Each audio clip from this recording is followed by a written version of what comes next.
না। ঘটনা সত্য, আমরা কোথাও ঘুরতে যাওয়ার সময় ড্রেস পাই না। কিন্তু কেন পাই না? আলমারি ভর্তি সত্যি সত্যি আমাদের ড্রেস আছে। এইটার আজকে একটা গাণিতিক ব্যাখ্যা আমি আজকে আপনাদের দেব। খুব মনোযোগ দিয়ে শুনবেন, ওকে? আমাদের আলমারির 20% ড্রেস যেগুলো হলো ঝাঁকানাকা মার্কা, ওগুলা কোনো অনুষ্ঠান ছাড়া মানে বিয়ে বাড়ি ছাড়া পরা যাবে না। কিন্তু কালে ভদ্রে কোনো এক জন্মে আমরা বিয়ের দাওয়াত পাবো, তখন ওই ড্রেসগুলো আমরা পরবো, এই জন্য রেখে দিয়েছি।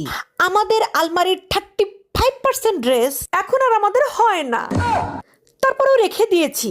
কারণটা হচ্ছে ওইটা আমাদেরকে মোটিভেশন যোগায় যে আমরা একসময় স্লিম হব, তারপর ওই ড্রেসগুলো আবার পরবো। আলমারির 25% ড্রেস ওগুলো ব্যাকডেটেড, ওগুলো এখন আর ফ্যাশনে চলে না, তারপরে রেখে দিয়েছি। কারণ কি, দুনিয়া গোল, ওই ফ্যাশন আবার ফিরে আসবে, তখন পরবো। আর আলমারির 5% ড্রেস আজ পর্যন্ত আমরা বানাই